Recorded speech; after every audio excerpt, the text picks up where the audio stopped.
Ceci est un livre audio autogénéré par Google. Les maladies tropicales négligées et les infections nosocomiales. Un défi actuel pour l'Afrique. Antoine SOCPA. Résumé.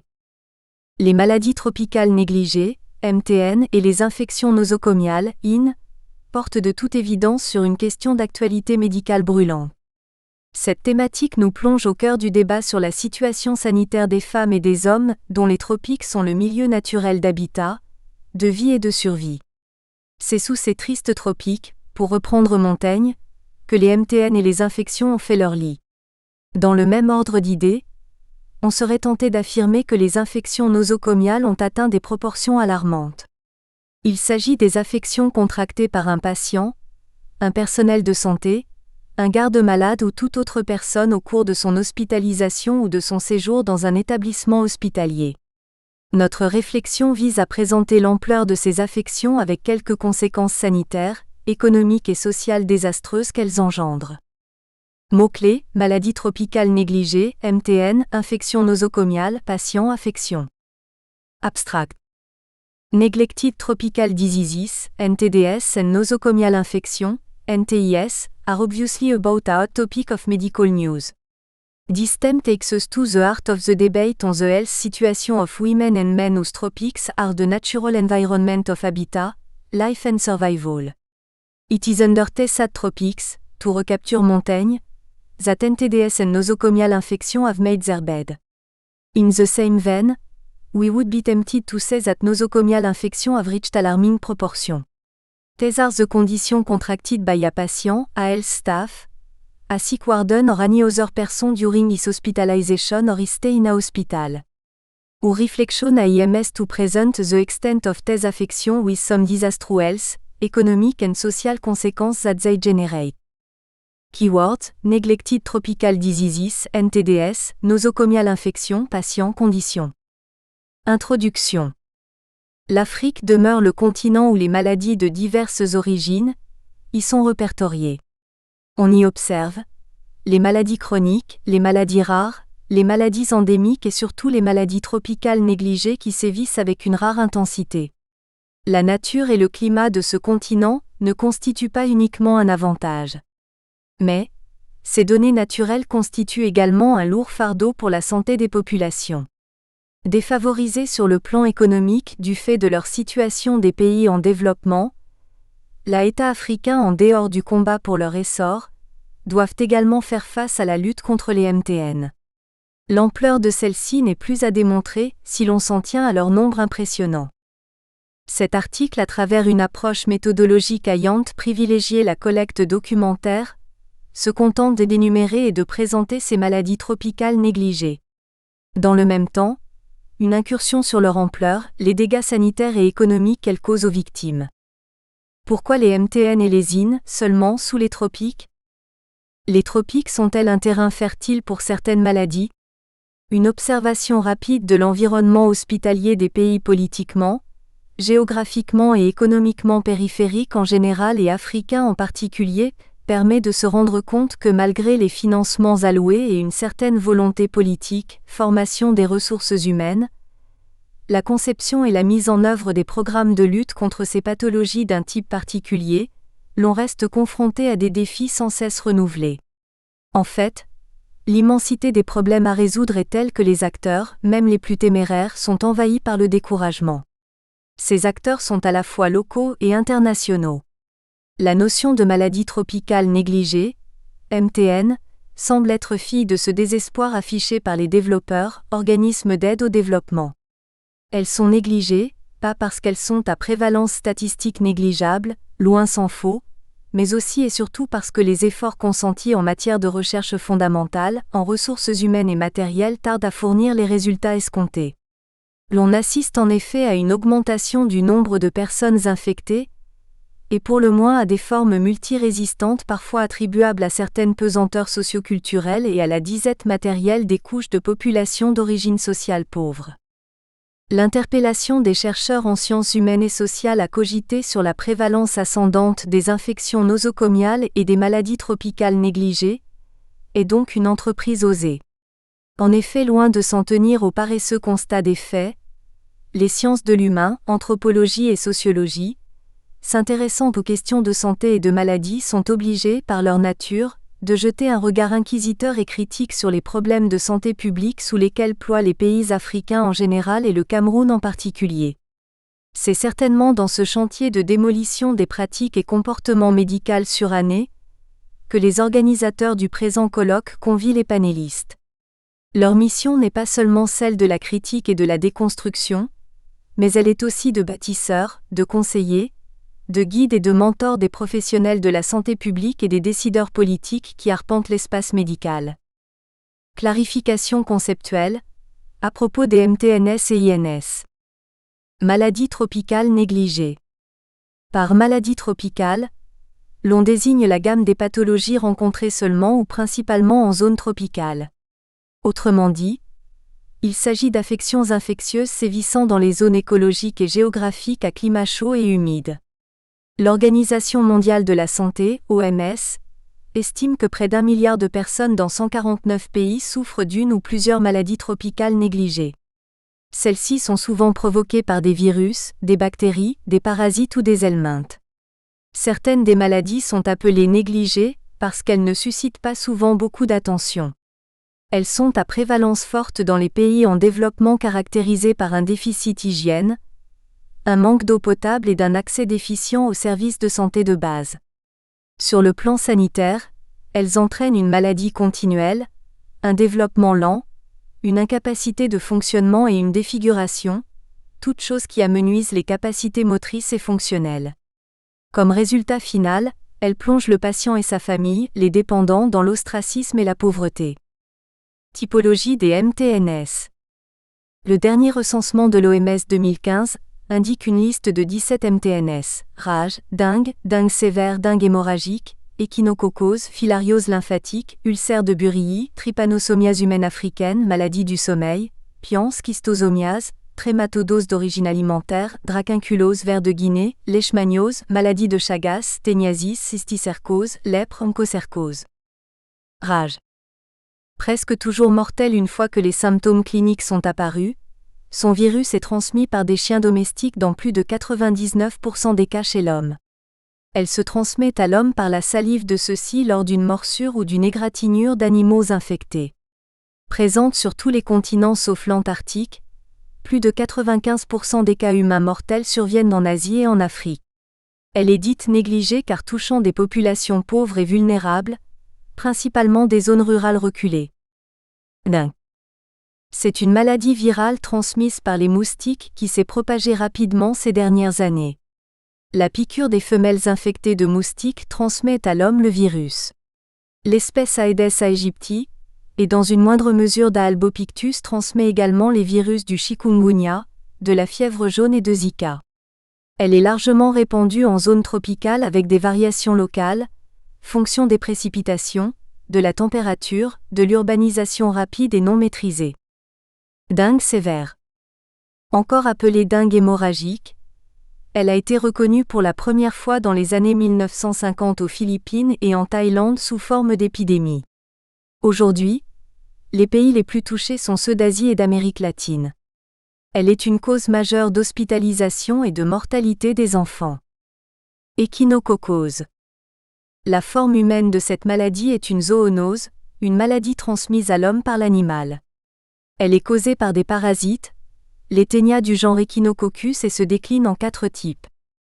L'échinococose cystique, ou hydatidose, due à Echinococcus granulosus. L'échinococose alvéolaire, due à E. multilocularis. L'échinococose polycystique, due à E. vogeli. L'échinococose unicystique, due à E. oligarthrus. D'un point de vue médical et sur le plan de la santé publique, les 2 premières sont les formes principales chez l'homme. Filariose lymphatique. Communément appelée éléphantiasis, est infection qui se produit lorsque les parasites filaires responsables de la maladie sont transmis à l'homme par des moustiques. Généralement contractée dans l'enfance, cette infection provoque des dommages non apparents dans le système lymphatique. Les manifestations visibles sont le lymphœdème, l'éléphantiasis et la tuméfaction du scrotum, n'apparaissant que plus tard dans la vie et entraînant des incapacités permanentes.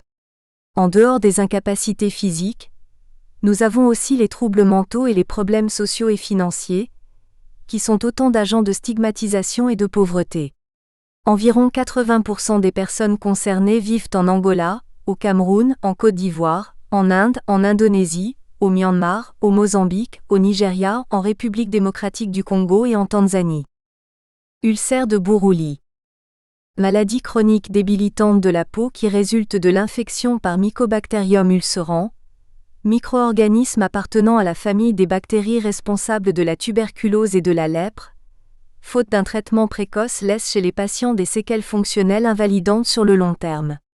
Cette pathologie est signalée dans 33 pays d'Afrique, des Amériques, d'Asie et du Pacifique occidental. Les pays communiquant autour de cette pathologie sont pour l'Afrique, le Bénin, le Cameroun, la Côte d'Ivoire, le Ghana et la République démocratique du Congo.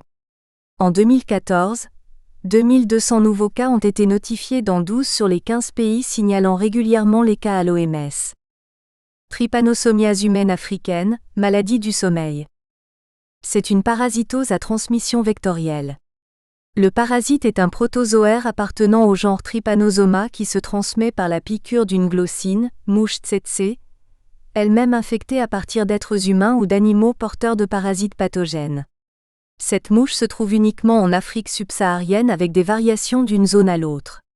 Elle se présente sous deux formes, dues à deux parasites différents. Le Trypanosoma brucei-gambiens qui se retrouve dans 24 pays d'Afrique de l'Ouest et d'Afrique centrale et qui agit en latence. Lorsque les symptômes surviennent, elle est souvent déjà à un stade avancé et le système nerveux central atteint. Le Trypanosoma brucei-rhodesiens est présent dans 13 pays d'Afrique orientale et d'Afrique australe. Les premiers signes s'observent quelques mois ou semaines après l'infection. Elle évolue rapidement et envahit le système nerveux central. Pian. Elle fait partie d'un groupe d'infections bactériennes chroniques dues à des tréponèmes qui comprend aussi la syphilis endémique, BE-JEL, et la pinta et que l'on désigne couramment par le terme tréponématose endémique. Le pian est la plus courante de ces infections. L'agent causal est le Treponema pallidum sous-espèce pertenue, proche génétiquement des bactéries responsables des tréponématoses endémiques non vénériennes moins courantes, BE-JEL et pinta, et de T. pallidum sous-espèce pallidum, agent causal de la syphilis. Principalement présente dans les régions forestières tropicales chaudes et humides d'Afrique, d'Asie, d'Amérique latine et du Pacifique, elle se transmet par contact direct, de personne à personne, non vénérien avec l'exsudat d'une lésion présente chez une personne infectée. En l'absence de traitement ou de prise en charge adéquate, l'infection peut conduire à des déformations ou à des mutilations et à une invalidité chronique. Schistosomiase. Parasitose chronique dont la transmission est avérée dans 78 pays.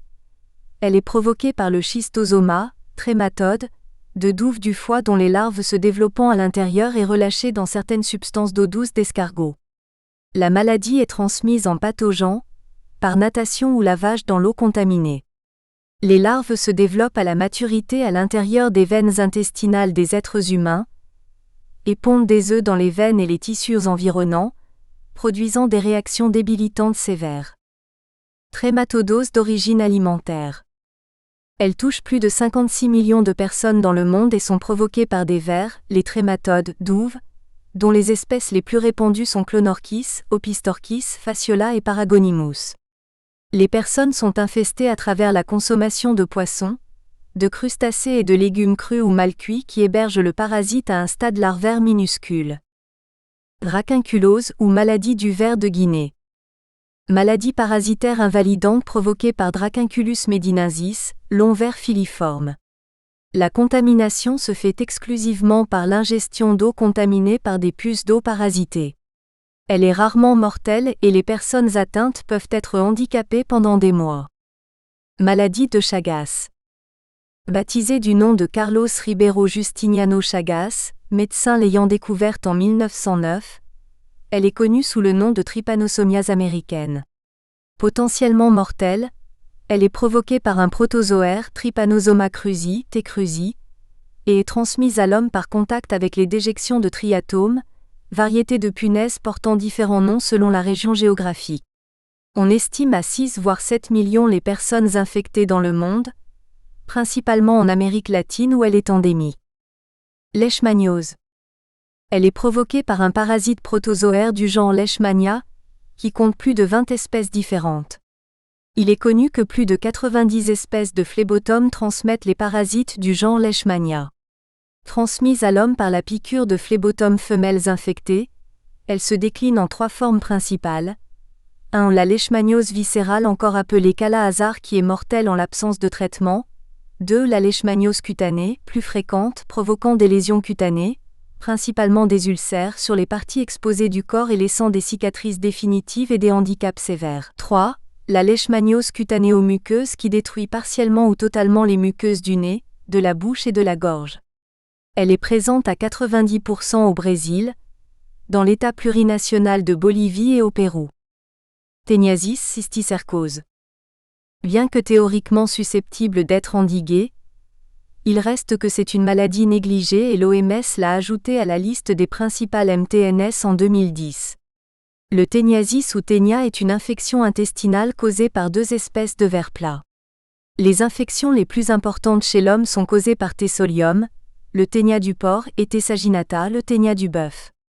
La seconde n'a habituellement que des conséquences mineures sur la santé de l'homme, pendant que la première est d'une importance non négligeable puisqu'elle peut causer la cysticercose, qui est l'infection qui dans l'organisme peut se développer dans un certain nombre de tissus tels que les muscles, les tissus sous-cutanés, les yeux et le cerveau, et dans le système nerveux central provoque la neurocysticercose, la forme la plus grave de la maladie. Elle constitue la cause la plus fréquente d'épilepsie dans les pays en développement d'Afrique, d'Asie et d'Amérique latine. Lèpre.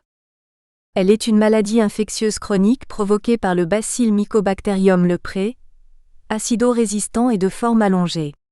Elle touche principalement la peau, les nerfs périphériques, la muqueuse des voies respiratoires supérieures ainsi que les yeux.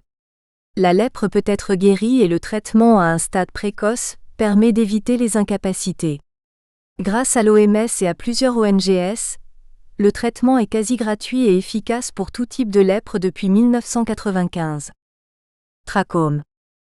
Elle est causée par une bactérie, Chlamydia trachomatis, qui se dissémine à partir de sécrétions oculaires sur les mains, les vêtements ou encore les mouches s'abreuvant de ces sécrétions. La symptomatologie consiste en une inflammation de la face interne des paupières provoquant une déformation de la structure de la paupière et une mise en contact des cils avec la cornée qui s'opacifie à force de frottement. Elle est une cause principale de cécité évitable. Onchocercose. Encore connue sous le nom de cécité de rivière, est transmise par la morsure des pucerons noirs de rivière du genre Decimulium, qui transportent un volvulus d'onchocerca de parasites, qui hachent dans des larves à l'intérieur des tissus de peau ou d'œil, menant à des mangées insurmontables, la défiguration et la perte de vue si les yeux sont affectés. Épidémiologie sociale des MTN au Cameroun. Des chiffres plusieurs. MTN sévissent au Cameroun avec une certaine disparité spatiale. 1. S'agissant de la lèpre, bien qu'en nette régression, l'on a noté en 2007 plusieurs cas dans les régions suivantes. L'Adamawa 69 cas, l'Est 40 cas, l'extrême nord 45, le nord 87, le nord-ouest 53, le sud 6 cas, le sud-ouest 87 cas. 2. L'ulcère de Buruli sévit dans quelques districts des régions de l'Adamawa, de l'Est et du Sud-Ouest avec une forte prévalence chez les moins de 15 ans. 3. L'onchocercose ou cécité des rivières est endémique dans toutes les régions du Cameroun avec une population à risque estimée à 62% et une population infectée à 40%. Au niveau des régions frontalières, les statistiques de 2007, nous avons l'Adamawa 31,13%, l'Est 12,40%, l'extrême nord 13,62%, le nord 34,62%, le sud 15,60%, le sud-ouest 55,56%. 4.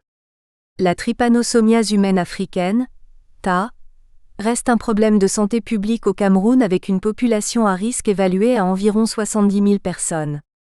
Il existe 5 foyers actifs dans les régions frontalières du Cameroun, Kampo et Bipindi dans le sud, Fontem et Mamfé dans le sud-ouest, et Doumé à l'est. 5. La schistosomiase et les helminthiases intestinales, sont des infections parasitaires très répandues sur l'ensemble du territoire camerounais. Infection nosocomiale. Il est important de ne pas faire une confusion entre le mot nosocomial et celui d'hospitalisme qui correspond à un trouble mental et qui peut toucher l'enfant et le vieillard. L'augmentation des infections nosocomiales depuis quelques années est un fait tant dans les pays développés qu'en voie de développement. Sur le plan épidémiologique, les infections nosocomiales sont contractées en priorité dans des établissements de santé. Le vocable nosocomial vient du grec nosos, maladie, et de commun, soigné, qui forme le mot nosocomeion, hôpital. Une infection est dite nosocomiale ou hospitalière si elle est absente au moment de l'admission du patient à l'hôpital et se développe 48 heures au moins après l'admission. Ce délai permet de distinguer une infection d'acquisition communautaire d'une nosocomiale. Ce critère ne doit pas être appliqué sans réflexion et il est recommandé d'apprécier, dans les cas douteux, la plausibilité du lien causal entre hospitalisation et infection. On considère également comme infection nosocomiale une maladie secondaire à un germe acquis à l'hôpital avant la sortie du malade. Le délai de 48 heures peut être allongé jusqu'à 30 jours dans le cas d'infection de site opératoire, et jusqu'à 1 an s'il y a mise en place de matériel prothétique. Pour le cas des États-Unis, des études démontrent que 5% des personnes admises dans une unité de soins intensifs acquièrent une nouvelle infection. Ce qui n'est pas non négligeable.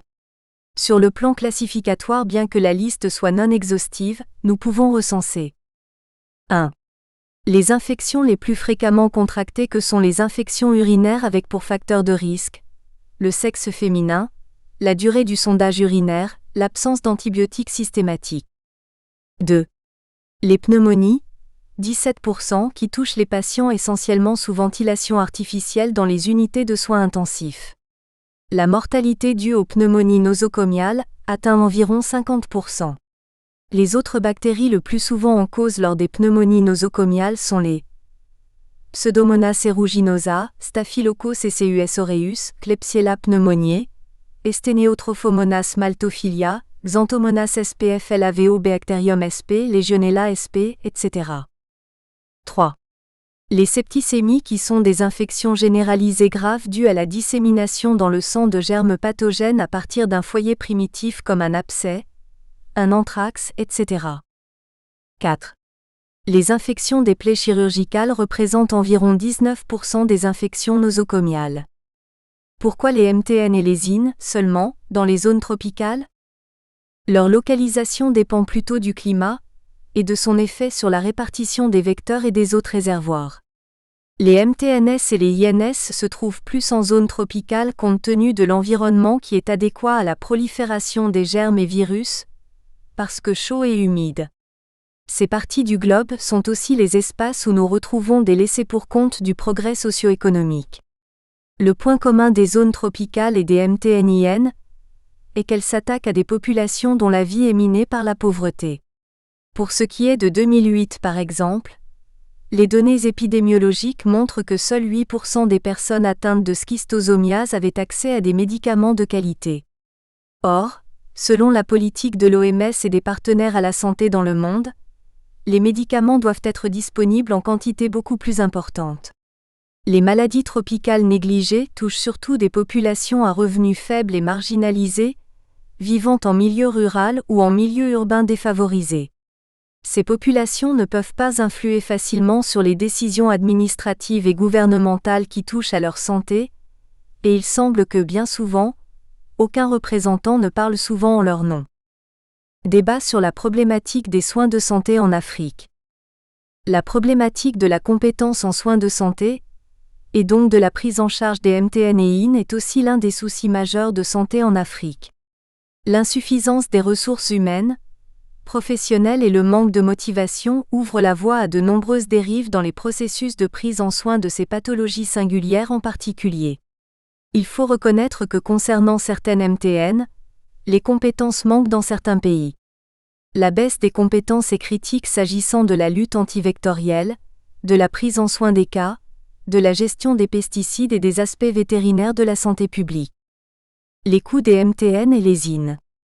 La prise en soin des MTN et IN est souvent très onéreuse pour les populations à ressources matérielles indigentes. Il importe dès lors pour les pouvoirs publics de renforcer la sécurité sanitaire, en rendant les populations humaines et animales moins vulnérables face aux infections. Par ailleurs, il est urgent de renforcer les systèmes de santé en intégrant des approches stratégiques et des interventions localement adaptées dans les programmes de santé nationaux. Le tribut souvent fort de ces MTN et IN devrait conduire à l'élaboration de plans régionaux ou nationaux de lutte contre ces maladies tropicales négligées 2008 à 2015. Un désastre humanitaire pour les victimes. Un important corpus de données, publié dans des revues médicales et scientifiques à comité de lecture, a montré la nature et la portée des effets néfastes des MTN. Sur le plan humanitaire, soulignons que le nombre de victimes est toujours en hausse. Selon quelques rapports consultés, OMS 2015, pour chaque MTN répertorié en Afrique, la situation épidémiologique est la suivante par rapport au nombre de cas recensés dans le monde entier. Trypanosome humaine africaine, 1609-1673e cas. Schistosome, 1502-1707e. Leishmaniose, 328-974e. Filariose lymphatique de 1263-5941e. Onchocercose 375-389e. Lèpre 25-194e. Dengue 9-670e. Trachome 601-1334e. Ascaridiose 915-851e. Trichocéphalose 236-012e. Ankylostomose 377-092e. Ces chiffres sont assez illustratifs pour pouvoir s'exprimer davantage. Force est de souligner que selon les spécialistes de la santé, certaines MTN sont responsables de lésions inesthétiques ou de handicap, source de stigmatisation et de discrimination sociale. Certaines MTN ont un effet défavorable sur l'issue de la grossesse. Des dépenses économiques énormes. La productivité des millions des seigneurs de la terre, métiers agricoles, est minée par les MTN. Ces dernières, centres de production des économies, se trouvent souvent dans l'incapacité de productivité. Cette perte de productivité n'est certes pas quantifiable mais, l'ensemble des activités y prend un coup. En effet, c'est une lapalissade que de dire que les personnes en mauvaise santé et souffrant de handicap sont moins productives que celles en bonne santé. Les MTN charrient la pauvreté et l'exclusion sociale. Elles ont dans les pays en développement un impact énorme sur les individus, les familles et les communautés en termes de charges de morbidité, de qualité de vie, de perte de productivité et d'aggravation de la pauvreté. Elles coûtent très cher en raison des soins à long terme qu'elles nécessitent. Elles constituent un obstacle significatif au développement socio-économique et altèrent considérablement la qualité de vie à tous les niveaux. Ampleur et coût des infections nosocomiales. L'impact, le coût des IN est notoire, plus de 1,4 million de personnes dans le monde en souffrent. Entre 5 et 10% des patients admis dans des hôpitaux modernes de pays développés en contractent une ou plusieurs. Le fait est que le risque de contracter une IN est 2 à 20 fois plus élevé dans les pays en développement que dans les pays développés. Dans certains pays en développement, la proportion de patients souffrant d'une IN pourrait dépasser 25%. Pour ce qui est par exemple des États-Unis d'Amérique, un patient hospitalisé sur 136 tombe gravement malade par suite d'une infection nosocomiale, ce qui équivaut à 2 millions de cas et à près de 80 000 décès chaque année. En Angleterre, plus de 100 000 cas d'IN aboutissent à plus de 5 000 décès par an, directement imputables à celle-ci. Au Mexique, on estime que 450 000 cas d'IN causent chaque année 32 décès pour 100 000 habitants. S'agissant du coût, on estime à 1 milliard de livres sterling le coût annuel des IN en Angleterre, à 4,5 et 5,7 milliards de dollars américains par an pour les États-Unis d'Amérique, et 1,5 milliard USD au Mexique. En Afrique, les pays souffrent justement de données statistiques autour des IN et du coût de ceux-ci, bien que certaines stratégies de l'OMS contribuent déjà à réduire quelques-uns de ces risques dans certains domaines. Ampleur et coût des maladies tropicales négligées. Conte Engels et Molineux, 2010, attribuent le faible coût de traitement des MTN au nombre important de programmes existants. En outre, il y a la mise à disposition de médicaments gratuites par les compagnies pharmaceutiques. Un autre des aspects est le mode de délivrance des médicaments et la distribution de ceux-ci par les bénévoles ou les volontaires. Le poids économique de ces maladies est souvent sous-évalué, ce qui permet de mal d'estimer leur impact économique, mais également et surtout le rapport coût-efficacité des traitements de ces maladies, sans pour autant oublier les perceptions et représentations des populations bénéficiaires tout comme le pouvoir culturel. Le coût du traitement de certaines de ces maladies, à l'instar de l'ulcère de Buruli, revient souvent dans certains cas sinon la plupart à plus de 2 revenus annuels d'un foyer. Ces coûts élevés vont de façon inéluctable impacter sur la qualité du traitement et peuvent mener à une ruine financière pour certaines familles. N'oublions pas aussi le coût public de ces MTN en termes de développement des programmes de santé publique et des pertes de productivité de la main-d'œuvre en raison de la morbidité et ou d'une réduction de l'espérance de vie. En réalité, il faut reconnaître que la plupart des maladies considérées provoquent souvent des pertes économiques pour les pays en voie de développement se chiffrant parfois en millions de dollars. Sur le plan social, l'impact des MTN cause pour certaines des difformités sévères impliquant souvent une stigmatisation et une mise à l'écart des malades face au reste de la société comme c'est souvent le cas avec la lèpre. Avec la filariose lymphatique, les conséquences sont souvent le principe fondateur de marginalisation des patients qui parfois sont interdits de travail. Ces derniers souvent même perdent l'estime de soi et leur qualité de vie et leurs relations sociales sans soutien social et conseils pratiques, leur poussent à mal gérer leur maladie. L'impact des MTNS est dans certaines situations lié au sexe et affecte davantage les femmes surtout pour les cas de bilharziose, de dengue ou d'helminthiase. Infectées durant la grossesse, il existe un risque de transmission de la mère à l'enfant. Il y a aussi pour des cas l'ignorance d'éventuels effets secondaires ou adverses aux médicaments, limite le recours à des soins adaptés. Dans une perspective purement orientée vers la santé publique, Fenwick, 2012, estime que tant que la prévalence des MTNS reste aussi élevée, il sera impossible d'atteindre certains OMD. Il affirme et reconnaît que par le monde, de nombreuses personnes souffrent de plusieurs MTNS de manière concomitante. OT 2010.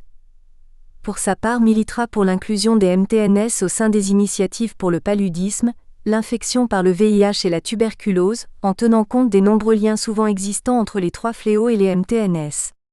La corrélation existante entre les taux élevés de MTNS et les taux élevés de maladies chroniques non transmissibles telles que des morbidités cardiaques cancérogènes n'est pas en reste car il s'agit souvent dans certains cas de conséquences à long terme des MTNS qui développent en fait un terrain favorable à des maladies chroniques non transmissibles. C'est d'ailleurs ce qui permettrait de revoir la lecture perspectiviste des MTNS et IN en Afrique et dans le monde. Une opportunité pour la recherche. Les MTNS et les INS intéressent relativement peu la recherche en Afrique et au Cameroun. Il faut en effet entreprendre des recherches pour mettre au point de nouveaux outils de diagnostic et de nouveaux médicaments, pour les rendre accessibles. Il faille aussi des interventions permettant de prévenir, de guérir et de traiter les complications de toutes les MTN. Il est plus urgent de renforcer les systèmes de santé et d'améliorer les compétences techniques et administratives du personnel. Cette démarche n'est véritablement possible qu'avec l'appui et le soutien de la recherche et des productions scientifiques, à large diffusion. Les MTN et IN offrent la possibilité d'appliquer une stratégie de recherche pouvant permettre de mettre au point et utiliser de nouveaux médicaments, de nouvelles méthodes de lutte antivectorielle, des perceptions des MTN et des IN et des médicaments, des vaccins contre certaines de ces MTNS. Nous y ajouterons le développement de nouveaux outils de diagnostic, accessibles à tous ceux qui en ont besoin.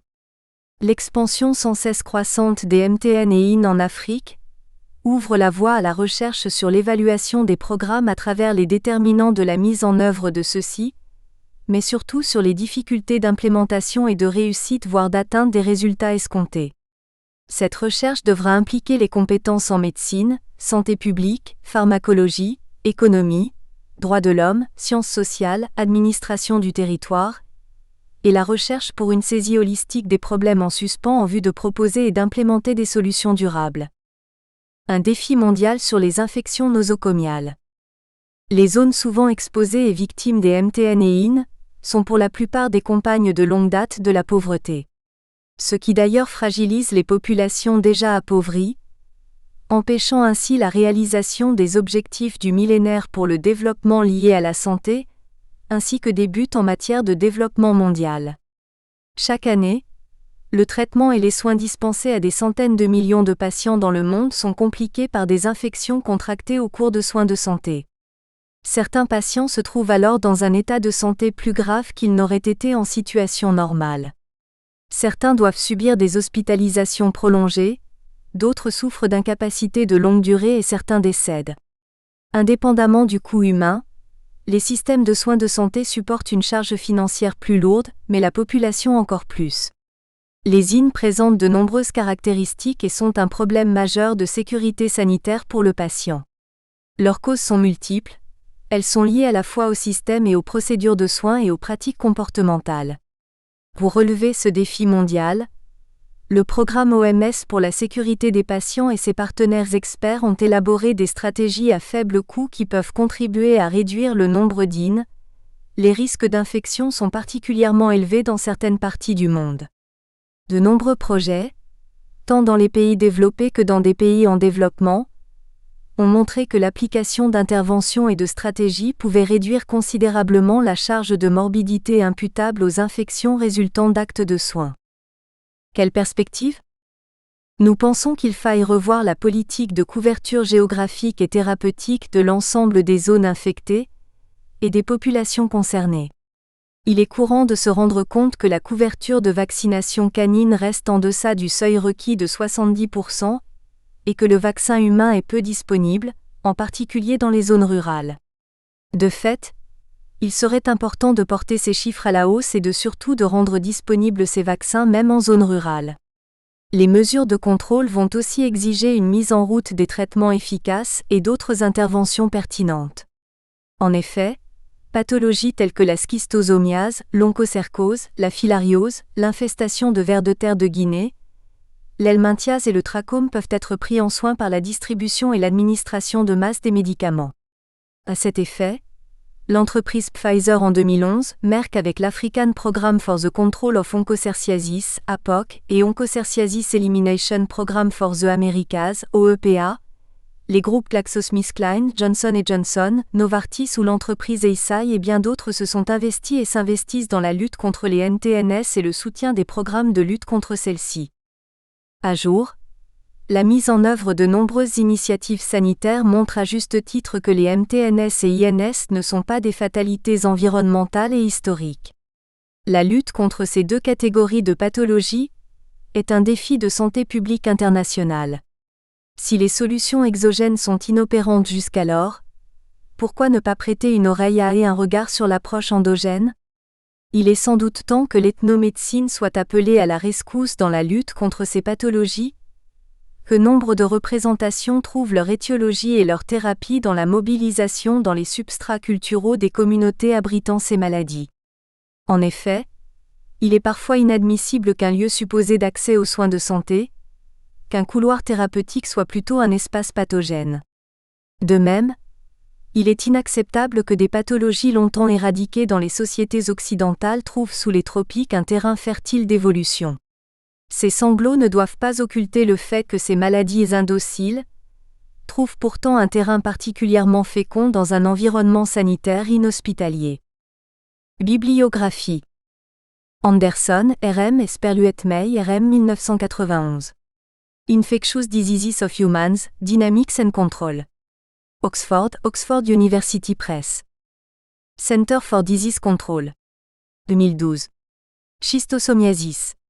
Retrieved from http://www.scistosomiasis/disease.html. Center for Disease Control. 2017. Neglected Tropical Diseases. Retrieved from http://www.cdc.gov/globals/ntd/diseases/index.html. Contel, Engels, T. et Sperluet-Molineux, DH 2010. Socio-economic aspect of neglected tropical diseases. Le Lancet 375 9710, 239 à 247. DOI 10.01660140673609 61 422 7. Fizey N. Wansbro Jones, Monsieur, Mabed DC Esperluette Solomon, AW 2009. Neglected Tropical Diseases. British Medical Bulletin 93.1, 179 à 200. DOI 10.093 BMBL DP 046. Fenwick, A 2012. The Global Burden of Neglected Tropical Diseases. Public Health 126.3, 233 à 236. DOI 10.016/J.POE 2011.11015. Global, Regional, and National Age Sex Specific All Cause and Cause Specific Mortality for 240 Cause of Death, 1990 à 2013. A Systematic Analysis for the Global Burden of Disease Study 2013. 2015. Le Lancet 385 9963, 117 à 171. DOI 10.016S0140673614 61 682 2. Goldschmidt P. Esperluette Einters, E. 2014. The Limits of Medical Intervention for the Elimination of Preventable Blindness. Tropical Medicine and Health, 42.1, 43-52. DOI 10.2149 TMH de 013 à 26. OT PJ 2010. A Plant to Defeat Neglected Tropical Diseases. Scientific American 302.1, 90 à 96. DOI 10.038 Scientific American 01, 10, 90. OT PJ 2013. NTDS Volume 2.0. Blue Marble Health, Neglected Tropical Disease Control and Elimination in a Shifting Health Policy Landscape. PLOS Neglected Tropical Diseases 711, E2570. DOI 10.371/journal.pntd 0002570. OTPJ Esperluette Kamat, A 2009. Neglected Tropical Diseases in Sub-Saharan Africa. Review of their prevalence, distribution and disease burden. PLOS Neglected Tropical Diseases 38, E412. DOI 10.371/journal.pntd 0000042. Kinan JD OTPJ Hamza, Stoller NE Gaynor, BD Porco Tom C, Esperluette Lietman TM 2013. Elimination and Eradication of Neglected Tropical Diseases with Mass Drug Administration. A Survey of Experts. PLOS Neglected Tropical Diseases 712, E2562. DOI 10.371/journal.pntd 0002562. Mohamed K.A. Hadji Haji Gabrieli A. Mubila El Biswas G. Chitsulo El Molineux, DH 2008. Triple Co-Administration of Ivermectin, Albendazole and Praziquantel in Zanzibar. A Safety Study. PLOS Neglected Tropical Diseases 2.1, E171. DOI 10.371/journal.pntd 0000171. Montresort A. Gabrieli, A. Diarra A. Esperluette Engels D. 2010. Estimation of the cost of large-scale school deworming program with benzimidazole. Transaction of the Royal Society of Tropical Medicine and Hygiene, 104.2, 129 à 132. DOI 10.016 JTRS TMH 2009.0007. National Institute of Allergy and Infectious Diseases. ND. Retrieved from http://www.nied.nih.gov/topic/tropical diseases/page/default.aspx. Organisation mondiale de la santé. 2009. Relevé épidémiologique hebdomadaire. Repéré sur http://www.ou.int/vert.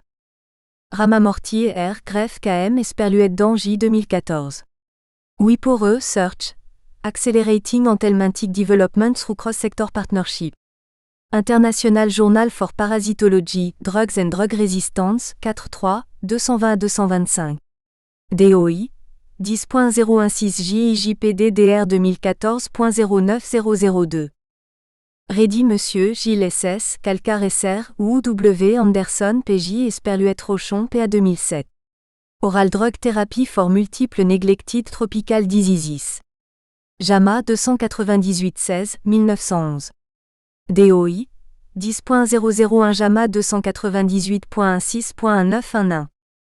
Rilkoff H. Toucaïbois, EM Fleming FM Leslie J. Esperluette Cole DC 2013. Exploring Gender Dimension of Treatment Program for Neglected Tropical Diseases in Uganda. PLOS Neglected Tropical Diseases 77, E2312. DOI 10.371/journal.pntd 00023112. Nous espérons que vous avez apprécié cet aperçu. Pour continuer à écouter ce livre audio sur Google Play Livres, utilisez le lien dans la description de la vidéo.